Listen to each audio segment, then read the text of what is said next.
Good morning, everyone. I know that there's like nobody there. That's all right. I'm just gonna sit here and do something a little bit different. Saturdays are usually my devotional time, but today we're gonna do something different. Um, I'm gonna do something different.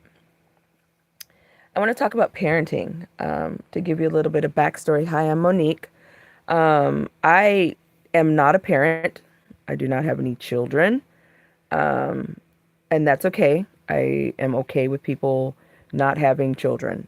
That's perfectly acceptable in my book, and it's something that I think is normal in this age, especially considering there are a lot of people who raise problem children.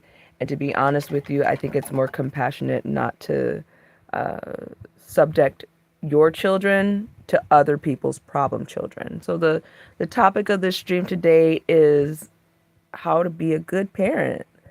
Um, I know that sounds kind of rude for someone that doesn't have a child to raise, but as someone who is 40 years old, I'm an adult. I've had the opportunity to observe people who are parent.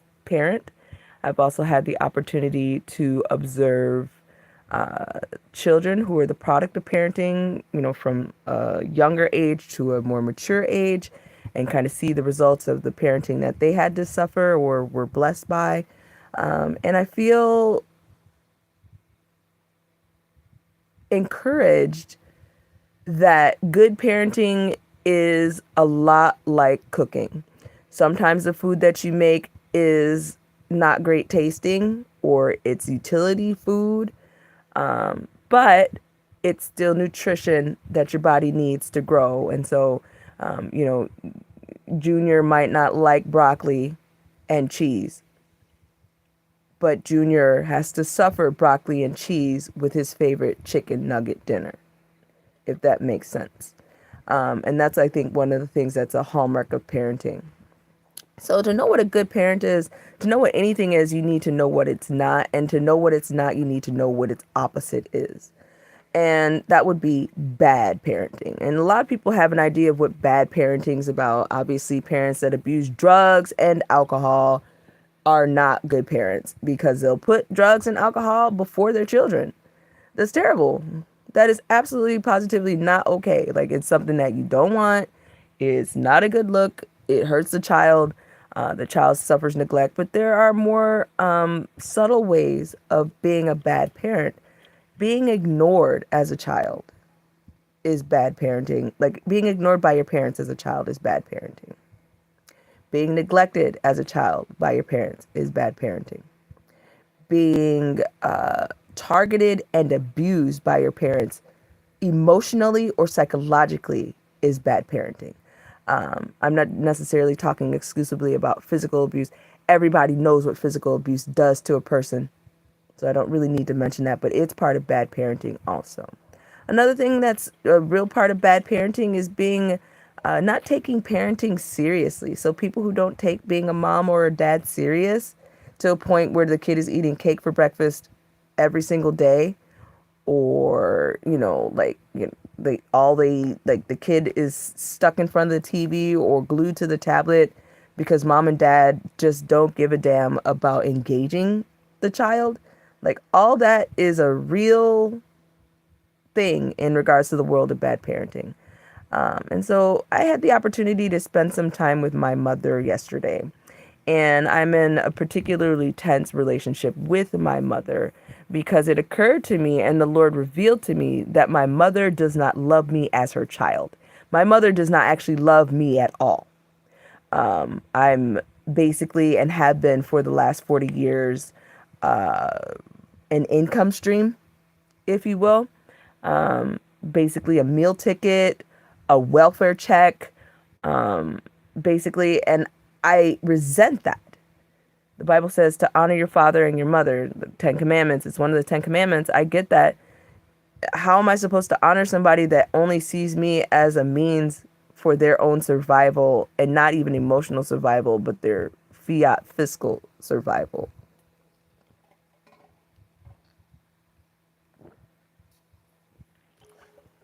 I can't do it.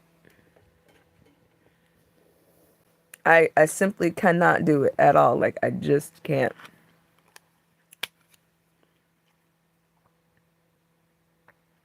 I love hand sanitizer. Not all hand sanitizer is equal. I like Germex and I like Purell as far as moisturizing goes. Um,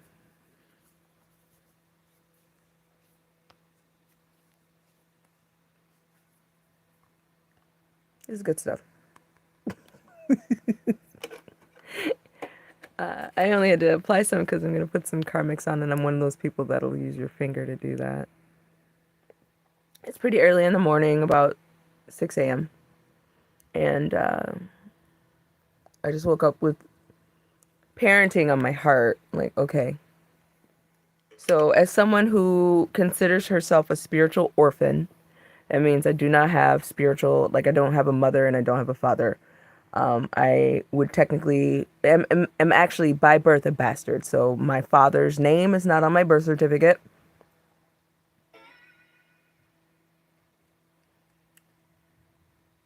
My mother's name is, but my mother does not love me. And so, having said all of that, the topic, hi, hello, sports bard. The point of this is that it, my thoughts about parenting are a thing. What makes a good parent? And like I said earlier, you can tell a good parent from a bad parent by knowing what a bad parent is. So what makes a good parent? It's a good example. I have a neighbor, the house that I live in.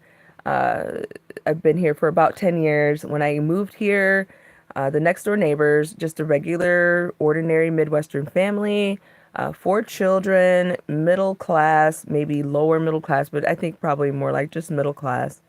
I watched for the kids, and oh, well, thank you. That's thoughtful. It's actually quite terrible to experience. I wouldn't lie to you. Um, but my next door neighbors, you know, uh, have these four have 4 children. They're all adults now. But when I moved into the house that I'm in about a decade ago, their youngest was about 12 years old, so a very like a tween, if you will. And she had 2 sisters that were, in their late teens, and an eldest brother who's in like his 20s. And, over the course of a decade, I've watched, this child grow into an adult with a real job, and I've watched her siblings grow into greater adults, and I myself have grown as an adult too. And one of the cool things that I really appreciate about their family is that they're extremely transparent about how they do things. Um, I'm not particularly close to them, but we're next door neighbors. So if they go on vacation and they need someone to let the dog out or they need someone to house it, like they'll ask us to do these things. Um, if they need something from us, they ask us. If we need something from them, we ask them. If they are interested in sharing something with us, they'll do it, and vice versa. Like, we're neighbors, we take care of each other. And so it's interesting to think about the things that you can learn by observing. One of the things that I really appreciate about my next door neighbors, and they're Generation Xers, so they're in the generation above my own. I'm 40 this year. Um, they are in their late 40s, I believe. They might actually be in their 50s. I'm not sure. I'm not terribly close to them, but I've watched them raise their children, and I see what their kids are doing and what their kids are not doing. And I notice that this couple, my neighbors, and their children, they've all, come back home and left home and come back home and left home. And I can see the results of their parenting. On top of that, I've had access to their household, and I know what's going on inside of their home naturally, not spiritually. And so it's interesting to see a family's values from the inside of their house. They're extremely clean, they're extremely organized. Those are good things to be if you're going to be a parent. And even just little things like decorative flair. When I think about the gifts that they've given us over the years, sometimes the gifts are just really nice gifts that share their values with us and other people. And I had, a really good opportunity with them because they, charged me to take care of their youngest child's dog when they adopted her about, I think it was like maybe, I guess it was like 7 or 8 years ago. And I just thought it was really interesting being able to see their family values and their family dynamics from inside of even their physical home. And then to go on many years later to see what their kids are doing and how their kids are faring. And they are, if you will, a very progressive liberal family. So they're about tattoos and piercings. I believe their eldest son is a homosexual who has a live-in boyfriend. I can't really judge these people or condemn them for that. But I recognize that parenting is a thing. And so their child is safe, feels safe to be who he is because of how he was raised. I assume that he still has an okay relationship with his parents, despite the fact that he's a homosexual, which means they're supportive and loving to their child, even if they may not agree with that child's sexual orientation. On top of that, they have three daughters, who are, I believe, probably succeeding in life. One is an artist. I think the other one, I'm not sure. I think she might actually be a lesbian, which I think is also very interesting. That, she would come from a family that's fairly stable. Both parents work full time and have been working full time since the children were younger. Their needs are supported. I have a feeling that like their home is a secure one. And then there's the youngest daughter. Oh, the middle youngest daughter. No, the eldest daughter who is, I just said something about her. She's an artist. And she's a successful one, which is very interesting. So parents who support their children in what they do can create artists who are successful. Good parenting, I think, does actually obviously include supporting your child. And what I mean is not just financially supporting your child. I mean, like, emotionally supporting your baby, your kid. And I think that's really, really important that I think a lot of parents may not necessarily attribute to good parenting if they're inexperienced or immature or just self-centered and narcissistic like my own parent. On top of that, there's the youngest who she has a full-time job. She has a real job. And what's interesting about it is that what I've noticed is that she's got like a full-time daughter type of thing going on. And full-time child thing is a Chinese concept that the Chinese youth are going through. So a little bit of backstory here. A little while ago, excuse me, I have to take a sip here. Some time ago, not too long ago, the Chinese youth decided to adopt something known as being a full-time son or daughter. And I don't know how to say it in Mandarin because I'm not Chinese and I don't speak Mandarin well. But it's essentially the concept of a male or female son or daughter moving back in with parents to work for parents by taking care of parents full time. They're not necessarily getting paid to do it, but I think they are actually getting paid to do it. And this is one of those things that's gone viral in China. I actually like China and Chinese culture a lot more than a lot of people who are more conservative leaning. I consider myself more of an independent.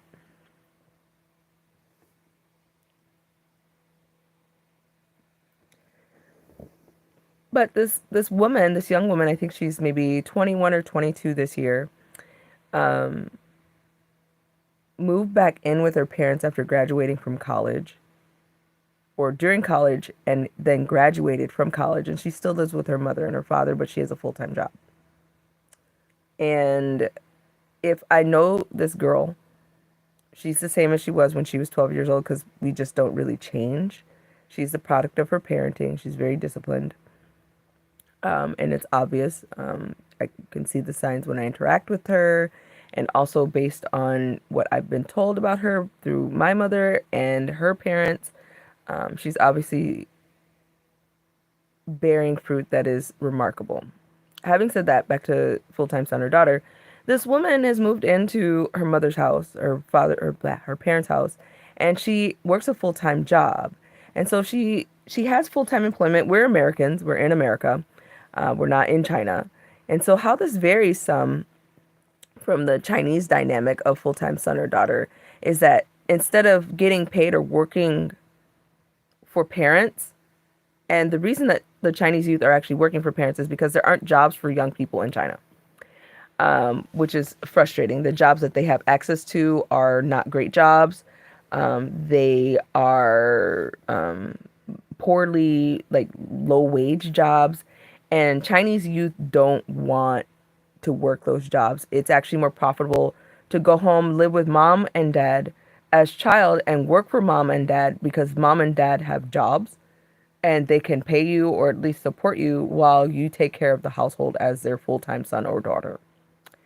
I think it's a wonderful, amazing family dynamic. It's one of those indicators that you can improve something. So this woman that lives next door that I watched, go from being a teenager, a tween, to an adult woman who has graduated from college and has a real job, is now, someone I'll call America's first full-time daughter, which I think is remarkable. And the fun hack about it, the fun American part about it, is that her parents are not paying her way. She works for money. She has a salary, but she lives with mom and dad, and she affords mom and dad the convenience of continuing to do their job as her parents. And so I was talking to my mother about this yesterday, and my mother describes to me about how the mother, the wife of the household, I'm not using their names, is really excited about how she just has the opportunity now that her nest isn't quite empty, but she has plenty of time to be at home planning meals for her husband and her daughter who lives at home, and she gets time to read and clean and darn socks. And my mother just had nothing nice to say about it. She thought it was demeaning because my mother is a bit of a leftist feminist. But I just thought it was really lovely that this woman has the opportunity to be for real mom in a way that's not hectic and pressured. And I'm pretty sure at some point it was very hectic and pressured because her 4 adult children were babies at one point. Plus, she needed to take care of her husband, who has to financially support the children, on top of her having to work to financially support her children. And I think it's a really interesting thing. So my neighbors, who may not be perfect people, they might not, have the same political values I have or you have. When you see them, you might be like, oh my God, these are some white bread cracker people. At the same time, I've learned so much from my neighbors that I have to respect them in doing a good job at being good parents. And I think one of the things that makes a good parent is being humble and knowing that, you know what, you're not going to be a perfect parent, but being a perfect parent is not the same as being a good parent. And so, yeah, your kids might be eating Hamburger Helper out of a box, but you have some broccoli for them to eat with that Hamburger Helper out of a box.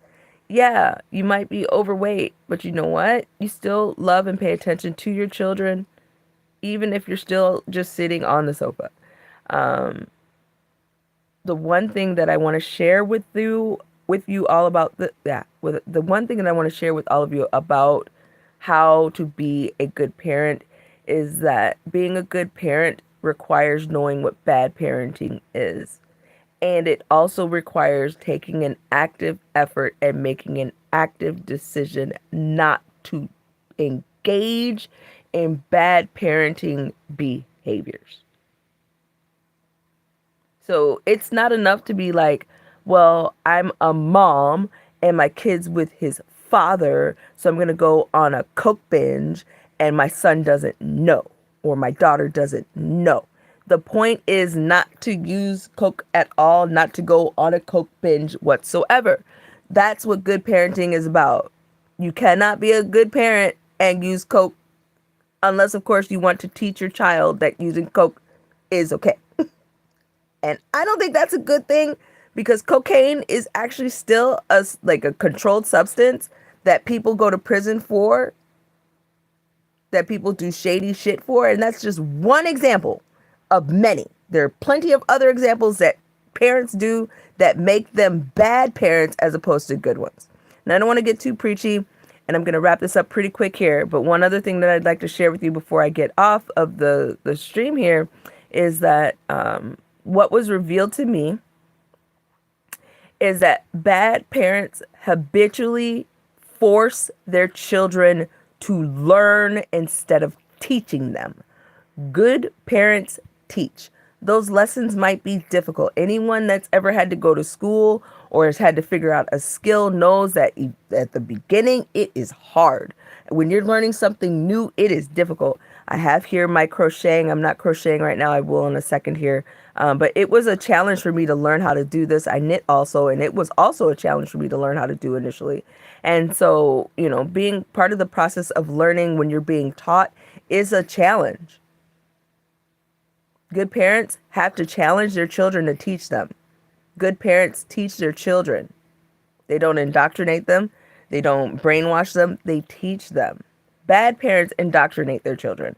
Bad parents brainwash their children. Bad parents force their kids to learn. That's one of the things that I suffered and continue to suffer, is that my mother never taught me anything. I always had to learn. And so thanks for listening. I really appreciate it. The couple of you that showed up, I feel encouraged. I will continue to upload these and share my thoughts with you. Thanks for listening. I'll see you in the next one.